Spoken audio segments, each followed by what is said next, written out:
Përshëndetje të nderuar shikues, mirë se po takohemi në pjesën e dytë të emisionit Imazh. Emisioni sotëm do t'i dedikohet Dhunës, dukuri kjo e cila po trajtohet nga misioni në Kosovo SBE në kuadër të aktivitetit 16 ditë të aktivizimit kundër Dhunës në Baza Gjinore. Për këtë temë do të diskutoj me përfaqësues të institucioneve të cilët e trajtojnë këtë dukuri. Me mua në studio janë zotrina Imçelaj, zëvendës ministër në Ministrinë e Drejtësisë, njëherësh edhe koordinator nacional kundër dhunës në familje. Mirë se erdhe, zotri Qelaj. Faleminderit. Në anën time tjetër është zonja Adile Shaqiri, zyrtare në Departamentin e Mirëqenies Sociale në kuadër të Ministrisë dhe Punës dhe Mirëqenies Sociale. Mirë se erdhe.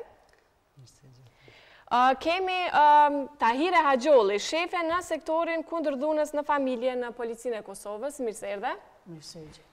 Dhe po ashtu zonjën Valentina Bejtullahu, Turjaka, zyrtare programit në OSBE. Mirë se erdhe. Mirë se erdhe. Atëherë po nisim me ju, zotri Qelaj, nga pozita e zëvendës ministrit në Ministrinë e Drejtësisë. Si e mbron ligji një viktim të dhunës, që familja apo në përgjithësi viktim, që i nështrohet dhunës? Unë fillimisht du mi përshëndet krejt shikuste Radio Televizionit Kosovës, dhe për pyetjen që e parashtranin, ashta duhet mi referu pak si është trajtu dikur dhuna në familje dhe si trajtohet sot, e pastaj me artë të përfundimi se qka institucionet pikresht, se qka institucionet e vendit tonë, shtetit, qeveria po banë në drejtim të ofrimit të shërbimeve në radhë parë për viktimat, për trajtimin e kryesve, por në përgjithësi për trajtimin e kësaj dukurie si një fenomen i cili është shqetësues për shoqërinë tonë. Atëherë çfarë po bën pra? Do alim të kjo pyetje cilën e shtuat. Në fakt dhuna në familje ka filluar trajtohet më njëherë pas përfundimit të luftës në Kosovë, falë praktikave të mira që kanë pru personalitetet të ndryshme që kanë ardhur me punu në atë kohë në Kosovë dhe atë njëjtit kanë ndikuar që të krijohet një kornizë ligjore në atë kohë në kuadër të unikut dhe për herë të parë në Kosovë është aprovuar një ligj për mbrojtjen nga dhuna në familje që nëse mbaj mend ka qenë rregulloria 2003 për 12. Kjo është viti 2003. Deri në këtë periudhë dhuna në familje nuk është trajtuar në aspektin institucional në mënyrën si sot trajtohet. Dhe këtu mund të them që kanë filluar bazat e ndërtimit të një infrastrukture ligjore për më vazhdu deri në kohën kur jemi sot, kur dhuna në familje po konceptohet dhe po trajtohet. Në fakt është aprovu ligji Kodi Penal i ri i Kosovës në Parlamentin e Kosovës, pritet miratohet edhe nga presidenti, ku dhunën në familje e trajton si vepër penale. Do të flasim pastaj për këtë se çfarë po bën, por do me të pyet, do thotë me gjithë këto ndryshime që janë bërë, edhe është fol do thotë më shumë për dhunën në familje, se dhuna nuk është zgjidhje e asnjë problemit. Janë edhe më të vëdisuar qytetarët do thotë për të lajmëruar dhunën edhe për tregu se kanë dhunë, përjetojmë dhunë, që në familja apo në për vendet tjera ku ata jetojnë. Pikresht, pyetja parë dhe dytë kanë ndërlidhje njëna me tjetrën. Në fakt sot institucionet e shtetit ofrojnë shërbime sipas ligjit për viktimat dhe për rastet e dhunës në familje. Këto shërbime fillimisht i ofron policia e Kosovës, që nuk du të flas nga se kemi zonjën Tahire këtu dhe është shumë kompetente. Çdo ditë ballafaqohet me situatat të dhunës në familje dhe i trajtojnë këto raste. Pastaj janë një varg institucionesh të vendit që institucione shtetërore që trajtojnë dhunën në familje, duke filluar prej mbrojtjes të viktimave, që në procedurë me i trajtu këto raste kanë një rol të veçantë, pastaj është prokuroria, gjykata, strehimorët dhe qendra për punë sociale, në fakt institucion që është në kompetencë të Ministrisë Punës dhe Mirëqenies Sociale dhe institucionet tjera që janë të caktuara me ligj me i trajtu dhe me i ofru shërbime. Një punë zinxhirore e institucioneve. Vetëm nëse më lejoni, po du me dalë të pyetja që e parashtrut me qenë ma konkret. Krejt këto mekanizmat në ofrim të shërbimeve për viktimen kanë ndiku që viktima me kuptu që adresa e vetme ku duhet me kërku mbështetje dhe zgjidhjet problemeve që ka, është adresa në institucionet e Republikës Kosovës. Në të kaluarën nuk ka qenë kështu, prandaj edhe nisa në fillim me e folë për të kaluarën, sepse dhuna në familje është konsideru si problem që është mbyllë brenda dyrëve të shtëpisë dhe është trajtu vetëm aty, bile në situatat saktuara është konsideruar dhe si turp, nëse del jashtë familjes.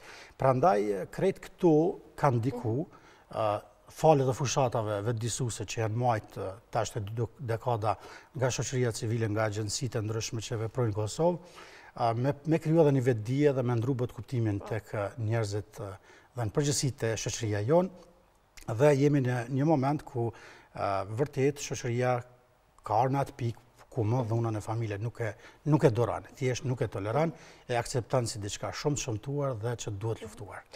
Zonja Gjolli, të lidhemi në temë. Biseduam, zotri Qela i tha që ka ndryshu, do të thotë edhe janë edhe policia, do të thotë kompetent, edhe ju jeni ndoshta adresa e parë ku viktimat e dhunës paraqiten. Ka edhe institucione tjera ku shkojnë, po ndoshta më shumë t'i lajmërojnë polici. Sa kanë fitu besim dhe sa e kanë pa që nuk është e turpshme për me paraqit dhunën?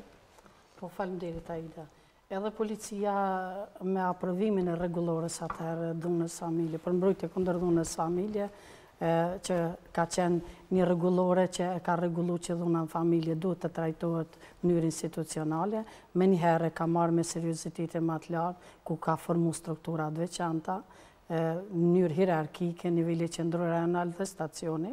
Në çdo stacion janë 2 hetues primar dhunës familje, të cilët kanë të përfunduara trajnimet specializuara që ekskluzivisht merren me trajtimin e rasteve dhunës familje, gjithashtu ka bën ngritje edhe të infrastrukturës brenda policisë, që deri me tani janë të rregulluara mbi 15 dhoma miqësore që i qumë për intervistimin e rasteve dhunës familje, kryesisht viktimat të cilat kanë një ndjeshmëri shumë të lartë, po ashtu edhe ka bë edhe ngritje të infrastrukturës ligjore ku mbrana policisë kemi hartuar mjaft procedura standarde të veprimit për trajtimin e këtyre rasteve, ligji i policisë edhe kështu, të cilat janë në harmoni me ligjet dhe me kodin penal të Republikës Kosovës.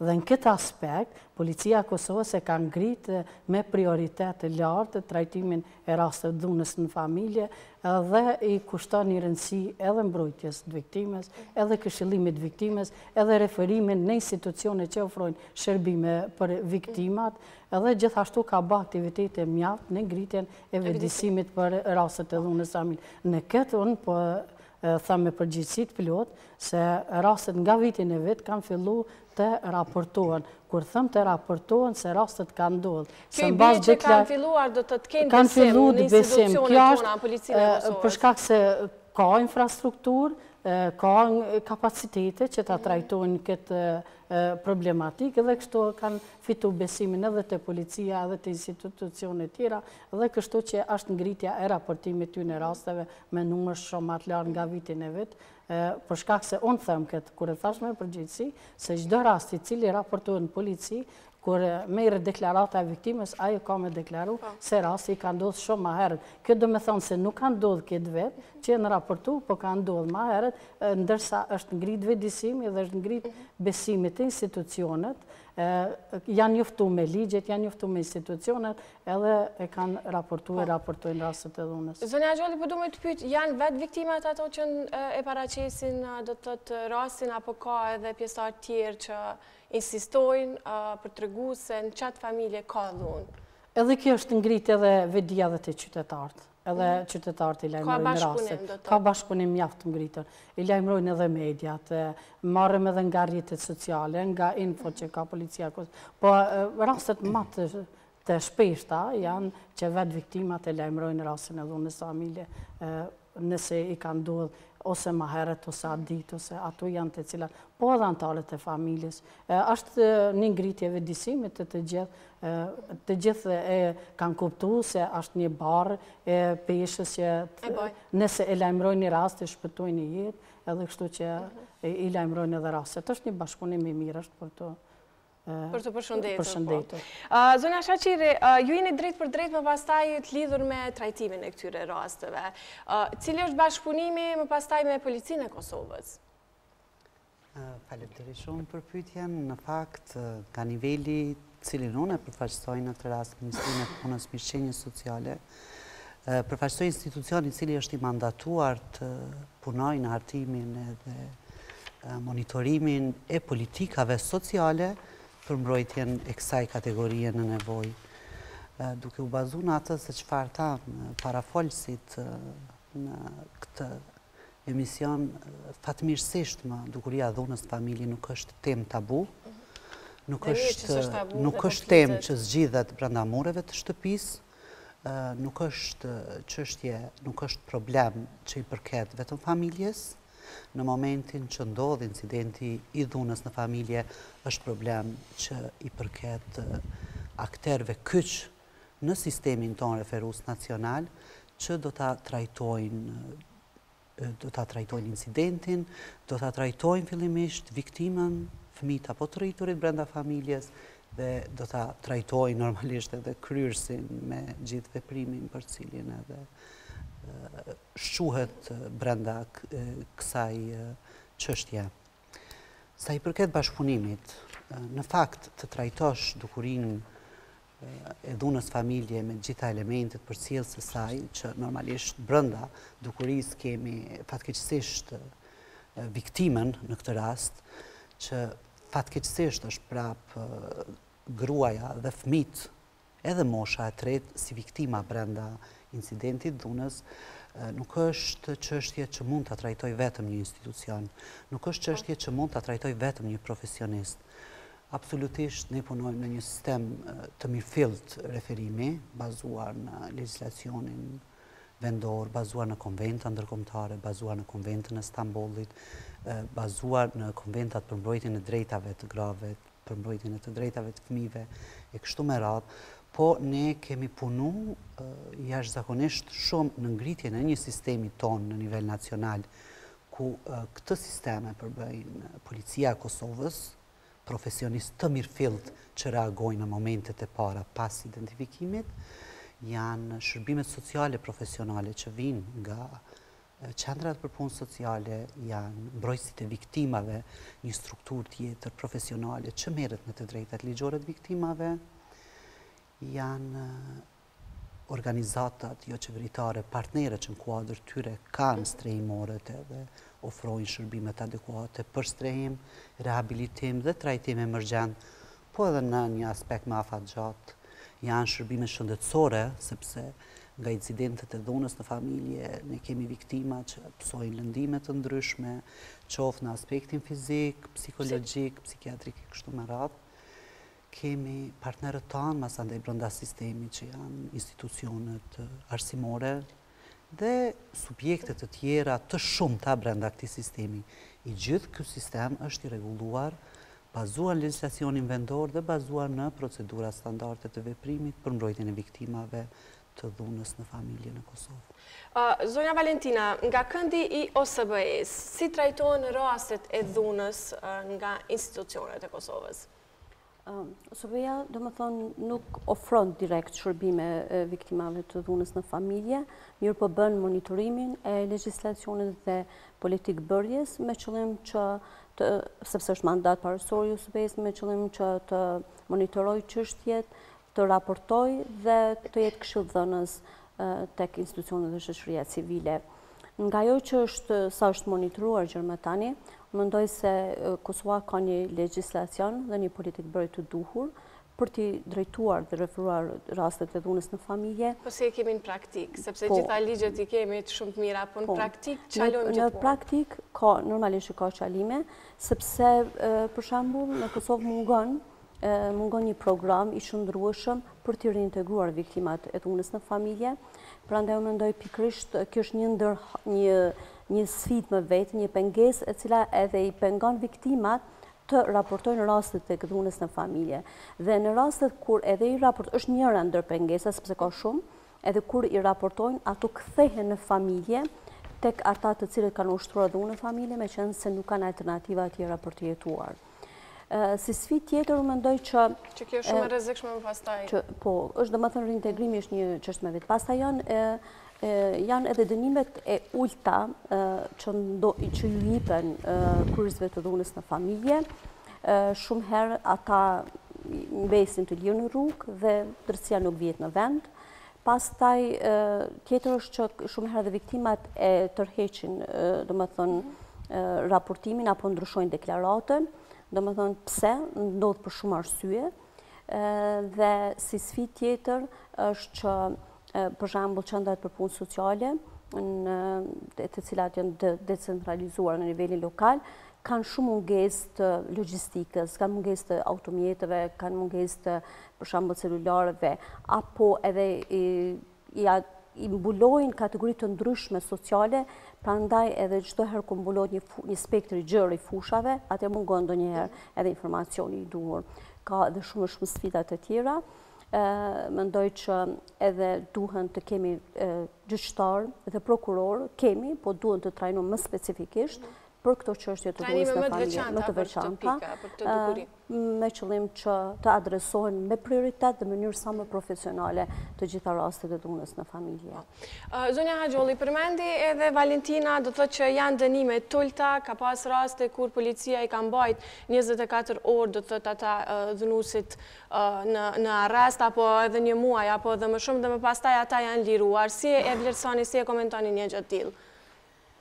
Kjo fusha dënimeve dhe ngritja akta akuzave nuk bie në domenin e policisë, po policia ban punën e vetë në marrjen e deklarata, në mbledhjen e provave, dëshmive dhe në procedimin e kallëzimit penal. Po mirë, po kur t'i ofrohen gjitha këto, do të gjithë ne bashkëpunojmë në momentin e parë që lajmërohet një rast i dhunës familje, po dhe një çdo rast tjetër, policia sipas kodit procedurës penale e ka obligim që të kontaktoj prokurorin kujdestar dhe ta informoj lidhur me rastin që ka ndodhur.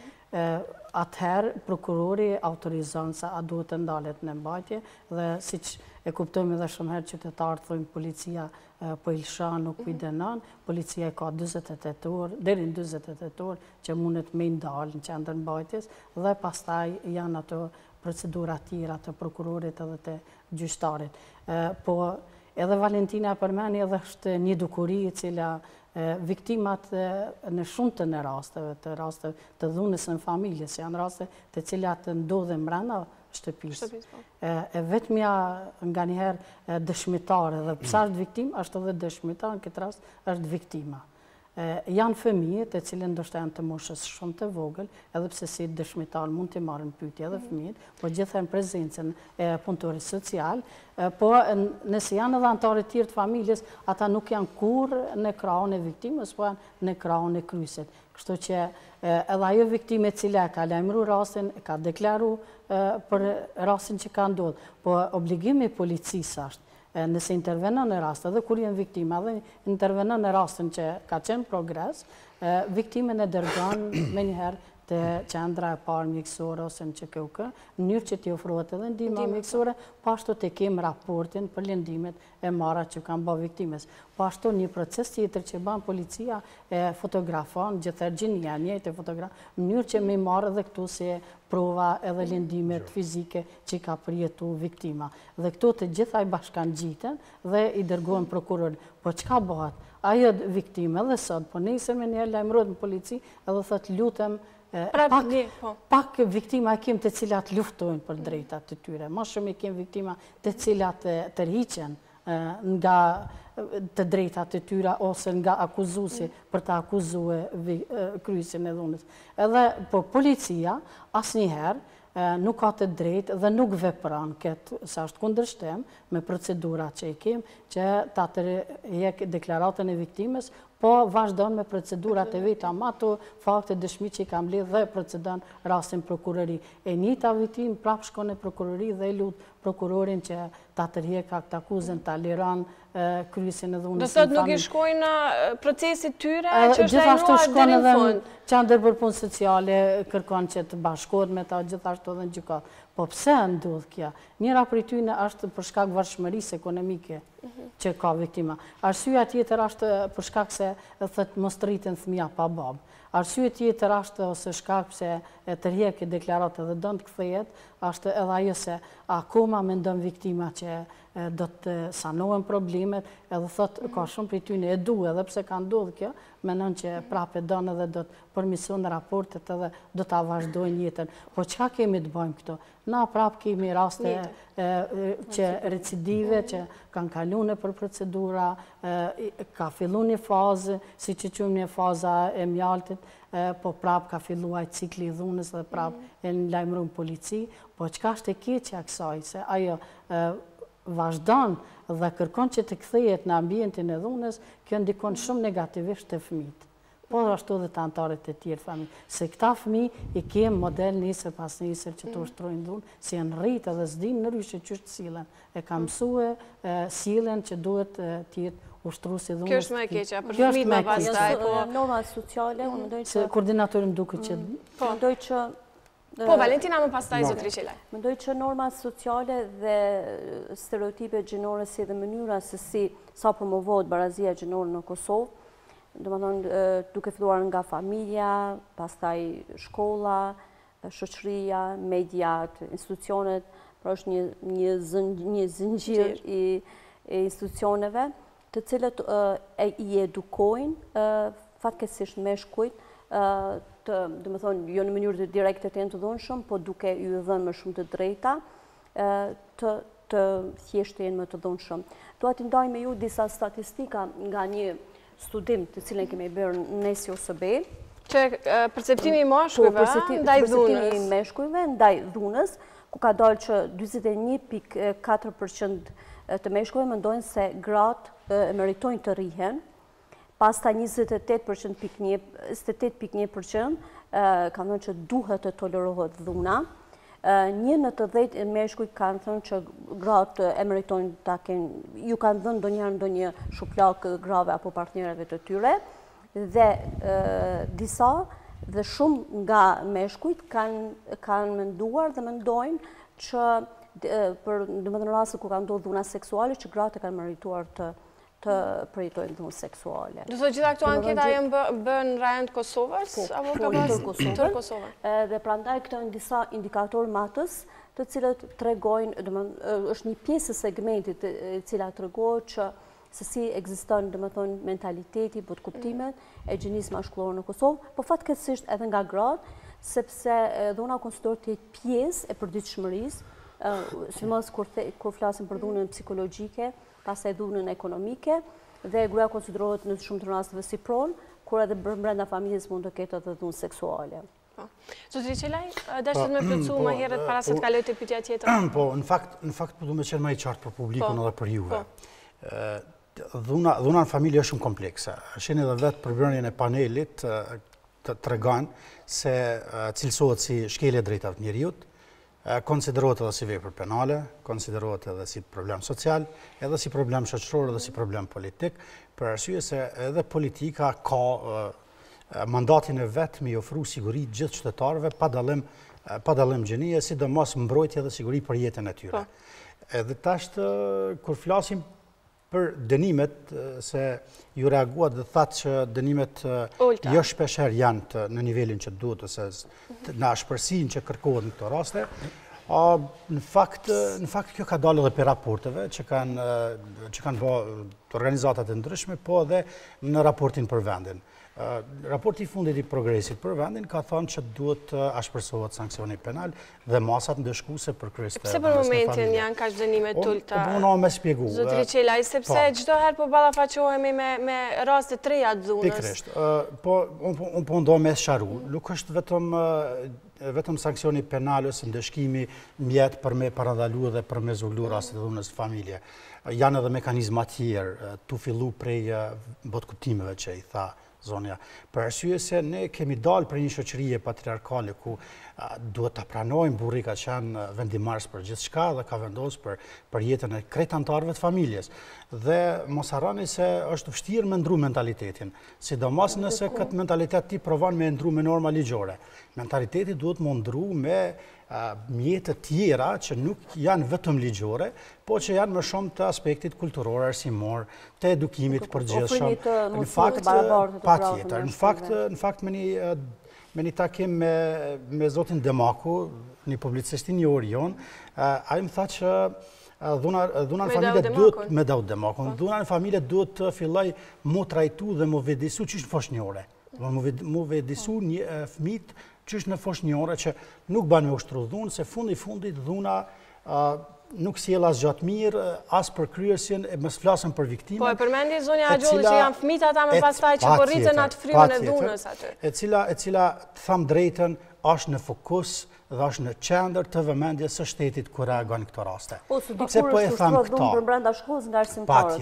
Sa ka ndryshuar koncepti i dhunës. Pse po e tham që gruaja është në qendër të trajtimit prej krejt bazës infrastrukturës ligjore dhe mekanizmave që janë kriju në formë institucionale me i ofru shërbim viktimave të dhunës. Për arsye se ta kemi parasysh nga kush po ushtrohet dhuna dhe ku po ushtrohet dhuna. Dhuna po ushtrohet në vendin ku njeriu duhet të jetë më i sigurt. Familje. Ku duhet ndihet më smirt dhe më komod dhe ta keni parasysh se këto raste vërtet janë ndihshme. Unë nga përvoja ime kam trajtu dhe drejt për drejt viktimat prej profesionit që kam pas më herët. Dhe me bindje mund të them që dikush që përjeton një situatë të tillë kur e ndëgjon një rrëfim të sinqert të një viktime, ka me ndru bot kuptimin edhe mentalitetin e vet. Po du me thonë që edhe unë vetë kam ndryshu diçka. Po kam ndryshu edhe më tepër prej kur jam angazhu dhe emëru si koordinator nacional kundër dhunës familje dhe po e them shumë sinqerisht për ju dhe për këtë publikun se unë e kam pa dhunën e familje me një sy tjetër në krahasim si e shoh sot. Sot e shoh si një shqetësim të shoqërisë tonë dhe si një detyrë shtesë e shtetit që duhet me dalë karshi mbrojtjes së atyre viktimave. Fundit, shteti man obligime dhe ka përgjegjësi edhe për aktet individuale, kur ka pas për detyrë me marrë masa mbrojtëse mas me ndodhe rast. E kemi rastin e Diana Kastratit.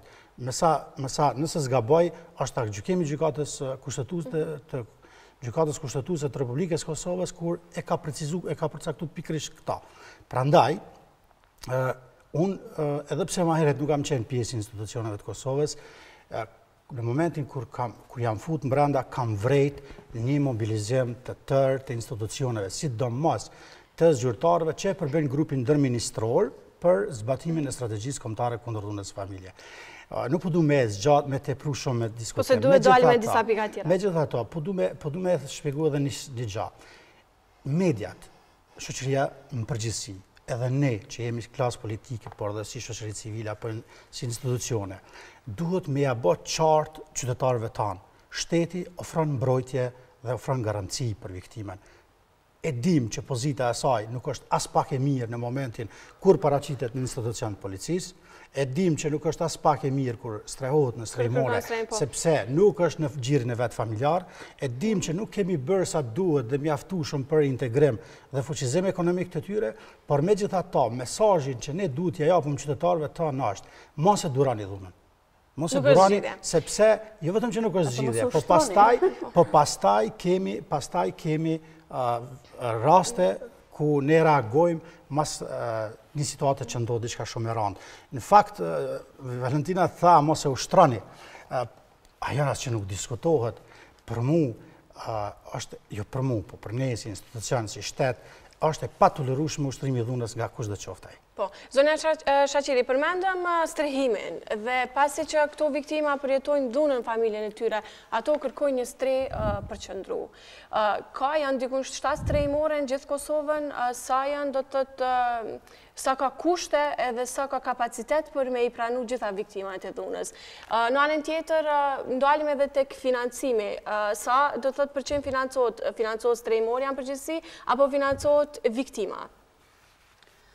Po, duke u nisë nga gjithë debati që po zhvillohet, një debat shumë konstruktiv këtu në mesin e këtyre profesionistëve, vlerësoj që dhuna në familje në shoqërinë tonë nuk duhet më marë si mendësi ose si një diçka që duhet ndodhë, është pjesë e shoqërisë tonë. Absolutisht, dhuna në familje ndodhë gjitha shoqëritë. Kosova nuk bën përjashtim. Po që ne duhet flasim që ndalohet kjo sepse është edukëria e keqe. Krahasuar me vitët e para luftës apo me vitët e mëparshme, po flas për dekada më përpara, ka një dallim jashtëzakonisht madh në kuptimin e asaj se çfarë vlerësohet dhe cilat cilësohet dhunë. Por, duke u nisë nga gjithë kjo punë e madhe që po bëhet, sepse sfidat ekzistojnë edhe Valentina shumë bukur i nxorri dhe i paraqiti gjitha sfidat me të cilat përballemi ne fillimisht institucionet të cilat jemi të mandatuar për të mbrojtur viktimën, për të trajtuar viktimën, për të rehabilituar viktimën, qoftë fëmia apo i rritur, po kur është fjala te fëmijët, normalisht prioriteti edhe urgjenca shumë më e lartë, nuk diskutohet, edhe aktivizimi i gjitha subjekteve nuk vihet në dyshim. Kemi të bëjmë në momentin e incidentit Dhunës, në momentin e reaguzve të parë, e reagimit të parë nga profesionistët, të këta futen edhe forma e mbrojtjes, që është strehimi alternativ ta quajmë, edhe largimi i viktimës nga vatra se ku ka ndodhur incidenti i Dhunës. Në Kosovë funksionojnë organizata jo qeveritare, që janë të themeluara mbas luftës, organizata cilat në mesin e tyre kanë edhe strehimin, si formë mbrojtjes, ose ta quajmë si pjesë të gjithë punës tyre që bëjnë. Zonë Shaqiri, ndaloj veç pak për ta bërë qartë. Kisha lutë që ta jepja sqarimin. Janë kuadër të organizatave? Atave jo qeveritare. Do me thonë, këto subjekte nuk janë institucione publike, nuk janë institucione qeveritare. Pse? Për çfarë arsye? Mbas luftës në Kosovë, ju e dini, do me thonë, krijimin e institucioneve të përkohshme të asaj kohe, gjitha atë zinxhir, po edhe shfaqjen e dukurive të reja. Do më thonë, dalje në pa në fakt, sepse dhuna në familje ka ekzistu edhe para luftës, edhe më herët, vazhdon të ekzistoj fatkeqësisht akoma, u shfaqen dukuri të ndryshme negative. U shfaq trafikimi qenjeve njerëzore, u shfaq me të madhe, u shpërfaq doli në sipërfaqe, abuzimi i fëmijëve, shfrytëzimi i fëmijëve, kështu me radhë. Por ne po flasmi edhe politemi me temën për cilën po diskutojmë, për dhunën familje. U krijuan organizata të ndryshme jo qeveritare. Ato organizata krahasuar me institucionet e Kosovës, ta quajmë ishin një hap më përpara në trajtimin e viktimave të dhunës në familje. Organizata ndërkombëtare siç është OSBE-ja, siç është Save the Children, apo organizatat e Kombëve të Bashkuara, në këtë rast UNICEF-i, që është organizatë për mbrojtjen e fëmijëve, e shumë organizma tjerë ndihmuan edhe i dhanë mbështetje jashtëzakonisht të madhe shoqërisë civile në këtë rast për mbrojtjen e të drejtave të njerëzit, për mbrojtjen e drejtave të grave me theks veçantë, mbrojtjen e viktimave të fëmijëve kështu me radhë. Këto organizata u fuqizuan, ta quajmë, u specializuan më shumë në trajtimin e kësaj kategorie, edhe neve si institucione vlerësuam bazë një analize që është bërë, sepse janë bërë me dhjetra analiza, me dhjetra ulumtime për cilat foli edhe Valentina, janë publikuar raportet të ndryshme ku nxjerrin në pa, do më thënë, edhe punën, edhe sfidat, ta quajmë edhe mos punën, po edhe doli që mbas të analizës që bëri Ministria e Punës Mirëqenies në këtë rast, doli se për neve është shumë më e drejtë dhe korrekte që këto organizata t'i mbështesim me fonde të ndryshme, t'i ofrojnë mbështetje financiare, sepse këto organizata u specializuan, i ngritën kapacitetet e tyre për të trajtuar vetëm këtë kategori. Do të thotë, Ministria nuk e merr 100% financimit të këtyre strehimoreve. E para, strehimorët... Apo duhet strehimore që të aplikojnë për licencim, pastaj që Ministria e Punës dhe Mirëqenies Sociale ta marrë unë do doja të kisha minutazhin që t'jepja sqarimin, po, vetëm do me thënë do jap shpejt për opinionin e gjerë normalisht, sepse organizatat jo qeveritare e din. Ministria e Punës Mirëqenies Sociale vlerësoi që duhet financuar shërbimet, një kohë i blem shërbimet e strehimit, rehabilitimit emergjent nga organizatat jo qeveritare. Ne nuk themeluam dhe nuk hapëm strehimore shtetërore, për arsye sepse edhe ishte standard i vendosur, standard që duhej plotësuar mbi bashkëpunimin me shoqërinë civile, standard që neve na u përshtat jashtëzakonisht shumë, sepse ishte një formë ndryshe edhe e bashkëpunimit në mes institucioneve dhe shoqërisë civile, kështu që nga viti 2002 Ministria e Punës Mirëqenies Sociale ka kaluar mbi 2 milion euro fond që kanë mbështet organizatat e shoqërisë civile, organizatat jo qeveritare që në kuadër të tyre kanë strehimore dhe trajtojnë fëmijë të abuzuar, të keq trajtuar, viktimat dhunës, familje, fëmijë dhe të rritur, viktimat trafikimit dhe forma të tjera të mbrojtjes të cilat ofrohen nga këto organizata. Nëse banë me shpërmendimu të financimit, janë kushtet e mira, zonja Shaqire? Janë kushtet e mira, ka kapacitet të tëtë? Ndigjo, tashti, me kalimin e kohës, normalisht lind edhe nevoja për standardizim edhe për profilizim, sepse fillimisht këto organizata të cilat janë mbështet nga OSBE-ja, nëse nuk shumë organizata e kanë mbështet OSBE-ja në themelim, në avancim të tyre, këto organizata me marrjen e programeve ka qenë një grant ose një program, domethënë që është financu për trafikim, ato e kanë apliku një për dhunë familje dhe normalisht brenda strehimores janë strehu viktimat dhunës, viktimat trafikimit, po është parë arsyeshme nga vetë institucionet qeveritare që të bëhet një profilizim, që të bëhet një kategorizim, që të bëhet një specializim i këtij stafi edhe të orientohen. Prandaj ne kemi vendos standarde. Dhe ne ato standarde minimale t'i quajmë, ne jemi duke i mbajtur jashtëzakonisht mirë, po mundohemi që t'i ngrisim në atë minimum nuk do bim. Ky staf i këtij sektorit jo qeveritar po flas, janë licencuar. Këto strehimore kanë fitu licencë nga Ministria e Punës Mirëqenies Sociale sepse kanë plotësu kriterin minimal që të kenë staf profesional brenda institucionit tyre. Me licencimin e organizatave kanë fitu të drejtën të mbështetën financiarisht nga Ministria e Punës Mirëqenies Sociale. Nuk është se ne e kemi bërë të pamundurën edhe mbulojmë 100%, absolutisht. Ne në një anë mbajmë standardin që të mos cënojmë autonominë e këtyre organizatave, sepse ato janë organizata jo qeveritare, ato kanë donatorë të tjerë, thithin fonde nga organizata të ndryshme, vendore dhe ndërkombëtare, kështu që Ministria e Punës Mirëqenies Sociale mbështet ta quajmë atë ndihmën direkte për viktimat e dhunës në familje, të cilat trajtohen dhe strehohen brenda këtyre strehimoreve. Kemi pasur në një emision tjetër, po ashtu i sponsorizuar nga OSBE, ku do thotë ka qenë pjesëmarrëse edhe prej një strehimore e cila është mbyllur dhe më pastaj është rihapur. Është e dhimbshme kur kemi aq shumë ndoshta nuk po duam të thonë aq shumë raste të dhunës, po ja që kjo është e vërteta edhe strehimorët mos kenë një financim qëndrueshëm për të vazhduar punën e tyre dhe për t'u ofruar ndihmë këtyre viktimave. Të jemi korrekt për opinionin e gjerë se strehimorët në Kosovë nuk mbyllen nuk janë themeluar nga ana Ministrisë së Punës dhe nuk mbyllen nga Ministria e Punës Mirëqenies Sociale. Po për të gjetur një financim qëndrueshëm nëse ajo strehimorja për cilën po flasim, jo, unë nuk do të doja ta orientoja debatin në këtë drejtim. Jo, strehimorja për cilën po flasim sepse bie në mandatin e partneritetit me ministrinë, nuk është mbyll pse s'ka pas fonde. As nuk është mbyll pse s'ka qenë licencuar, po kanë qenë çështje tjera të brendshme strehimore. Të tjera të cilat janë mbyllur gjatë viteve të kaluara për shkak të derdhjes së mjeteve nga Ministria e Punës Vetëm pak, jo, do doja një sqarim, ju lutem, jo vetëm një sqarim sepse ne sot paradite brenda zyrave kemi pas një sqarim që e kemi dhënë edhe për dashin lidhur me strehimorët. Nuk guxojmë të humbim sepse është ndoshta informacion që nuk ka kaluar tek gjithë partnerët. Është shumë e rëndësishme.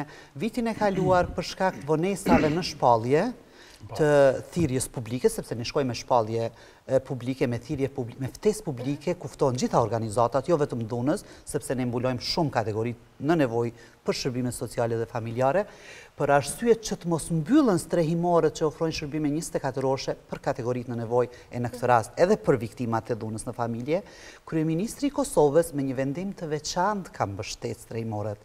Dhe strehimorët nuk kanë qenë mbyllura në mungesë të fondeve, ju lutem. Gjersa ka arrit, do më thonë të realizohet masandej forma rregullt e financimit. Ajda, unë du me thonë diçka shumë shkurt për punën e financimit që më sepse kemi edhe disa tema tjera. Nga dita e parë e punës si koordinator jam përballë me këtë tematik për shkak të presionit opinionit. E para, Ministria kryen obligimin e vet për pjesën që e mbulon me financim, por nuk është e mjaftueshme. Kështu është rregulluar me ligj, edhe me akte tjera. E dyta, komunat kanë për obligim me financu strehimorët në regionin ku gravitojnë. Përmes gjithë këtë problem, përfundimisht, duhet me pas ndryshime ligjore. Kjo bie që mbetet në vullnetin e lirë të komunave. Pikërisht, deri me tani thuajse po, ndërsa tash jemi duke tentu me rregullu me ligj, përmes ndryshimit ligjit për financën e pushtetit lokal, ku ka mu nda grante specifike pikërisht për çështje sociale dhe besoj që është hera parë që në Kosovë po ndodh diçka e tillë, që komunës si nivel lokal me i dhanë mundësi me kriju programe sociale në mbështetje edhe të strehimorëve, edhe të viktimave të dhunës, edhe të strehimit të qëndrueshëm, edhe të rehabilitimit grave dhe politikave tjera, varësisht për nevojave që ka. Do ta mbështesja koordinatorët. Vetëm shkurtë që do të zonja Haxholli. Është një informatë shumë e rëndësishme të cilën do doja ta ndaja me opinionin. Meqense unë kam qenë paraprakisht e ftuar për emisionin, kam bërë një hulumtim në nivel komunash të Kosovës, mendimin e partnerëve tanë nga sektori i qeveritar strehimorët dhe kam marrë një shifër të konsiderueshme që viktimat e dhunës familje pas qëndrimit disa kohësh në strehimore kanë përfituar nga banimi social. Prin Gjakova, qyteti Gjakovës, komuna Gjakovës. Imagjinoni qeverisjen e kaluar, për shembull, komuna Gjakovës ka ndarë 4 banesa sociale që nuk janë pak si iniciativë, komuna Gjilanit, komuna Prizrenit, komuna Pejës, përpos banimit social kanë përfituar nga ndihmat humanitare në ndërtimin e shtëpive.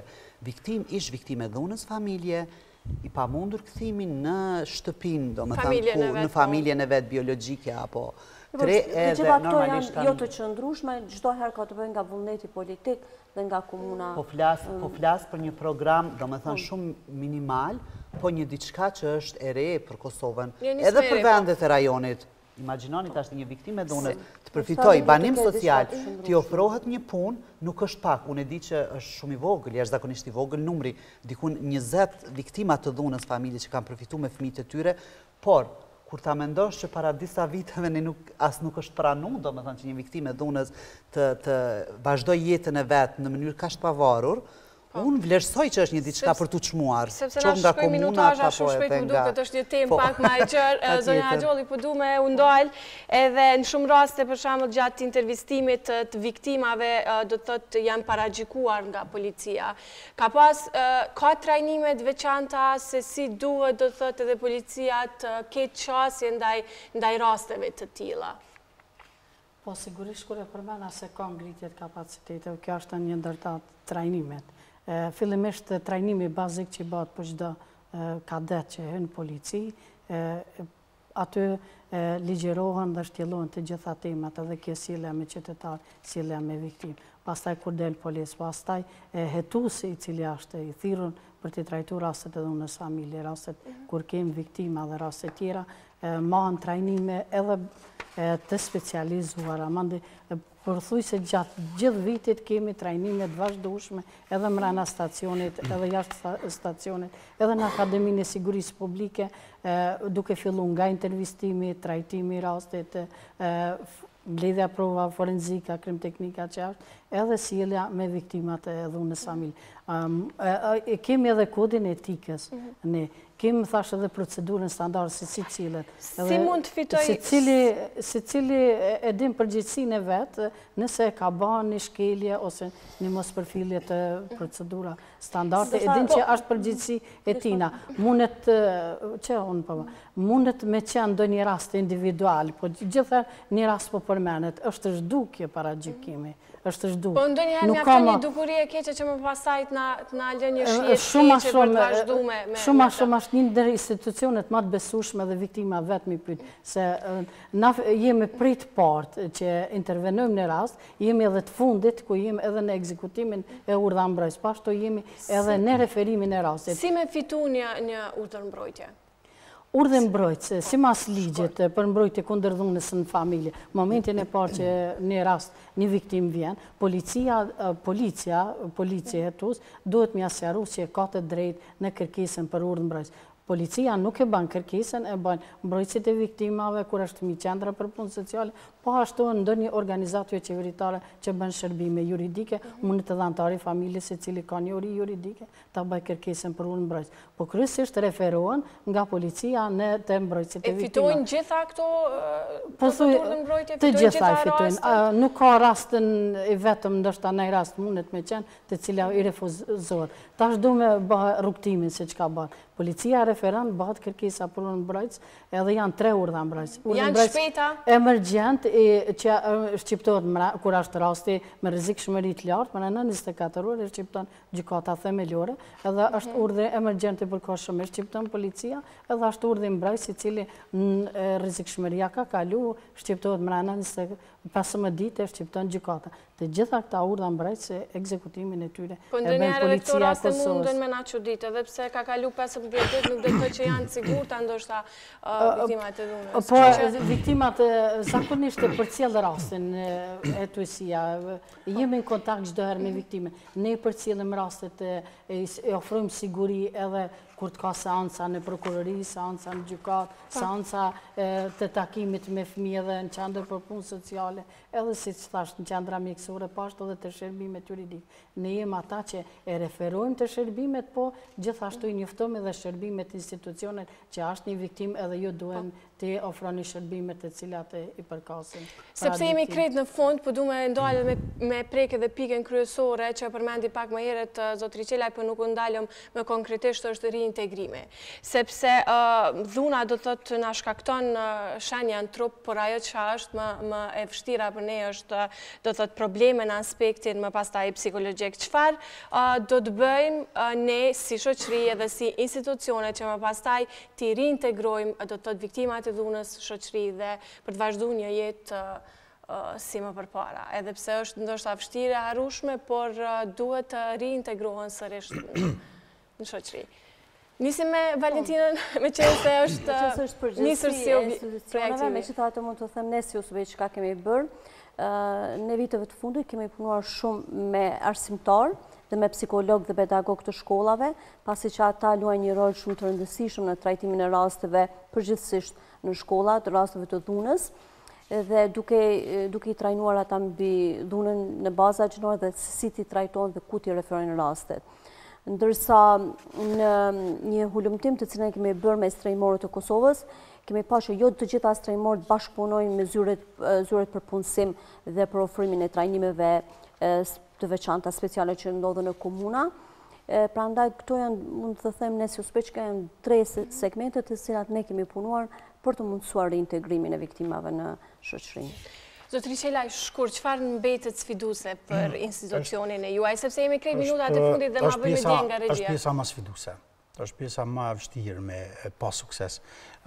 Para se me dhënë përgjegje i pas disa raporte që i kam siguru kove të fundit, dhe thëmë drejten është pjesa ku raportet nuk janë pozitive, dhe duhet me pas parasysh që kjo ndodhë për shkak të vetë gjendjes ekonomike në cilë ndodhët shoqëria jonë.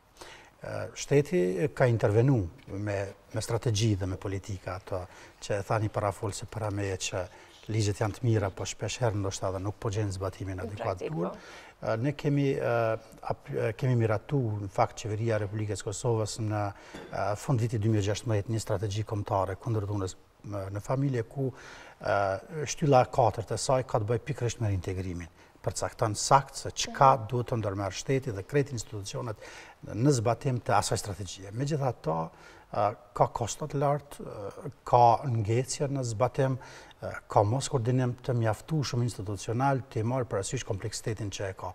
Në fakt, ka qenë obligim me çdo institucioni që përmes dhënies përparësi në posim, dhënies përparësi në dhënia përparësi në marrjen e granteve, subvencioneve për biznese ku e diun. Po ndodhin këto raste për çfarë më konkret? Po ndodh reintegrimi në këto raste duke ju ofruar punë, duke ja hap dyert? Po ndëgja, ne tash po flasim për fuqizimin ekonomik, që është një parakusht për me mujt me reintegruar dhe në aspekte tjera. Nëse flet për integrimin shoqëror, t'jeni sigurt që institucionet jo qeveritare ofrojnë shërbime shumë të mira dhe profesionale sa i përket trajtimeve tjera për rehabilitim. Nëse mendon për trajtimin psikologjik, pastaj edhe trajtimin e rehabilitim të aspektit për më kthy jetës normale. Po, për mos më mbet Borç, zonja Azholli dhe zonja Shaqiri, çfarë ngelet sfiduse në institucionet e juaja? Vetëm shkurt, ju lutem, sepse kam shumë presion prej regjisë. Sfidusa është shtylla parandalimit dhe reintegrimit viktimave, për shkak se tham se na dikton gjendja e rëndë ekonomike, papunësia e lartë, kryesisht këto viktima në bazë statistika, mbi 90% janë viktimat e cilat nuk punojnë, janë të varën nga dikush tjetër. Po ashtu edhe kryesi ka një punë ditore, se nuk ka një punë përhershme, edhe kjo është sfiduese kryesisht në reintegrimin e viktimave të dhunës familje. Sonja Shaqiri, shkurt lutem. Absolutisht, unë mbështes para folësit, reintegrimi afatgjat është sfidë e gjithë shoqërisë kosovare, po sfidë më madhe është e jona vetë institucioneve. Zonja Valentina, më falë. Sfiduese ngelen ato që vetëm e cika më parë, unë për t'i plotësuar para folësit tonë, them që sfidues janë edhe ndryshimi normave sociale dhe ndryshimi i stereotipave gjinore që duhet të edukojmë brezni të reja të mos ushtrojnë dhunë. Atëherë, unë ju falenderoj shumë që ishit pjesë e Imazhit, sigurisht një ju kemi rikthyer shumë herë kësaj teme dhe përmendje dhe zonja Shaqiri në fillim që shumë mirë që nuk është më temë tabu dhe mund ta diskutojmë lirshëm për mos të merë një ka tjetër dhuna në familje, dhuna në përgjithësi në shoqërinë tonë, sepse nuk duhet të ushtruar dhunë dhe po e përmend edhe njëherë që dhuna nuk është zgjidhje. Shumë faleminderit dhe suksese në punën tuaj. Të nderuar shikues, me të ftuarit në studio biseduam për 16 ditët e aktivizimit kundër dhunës në Baza Gjinore.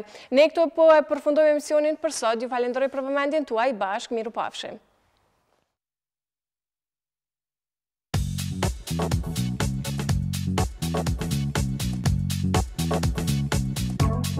you.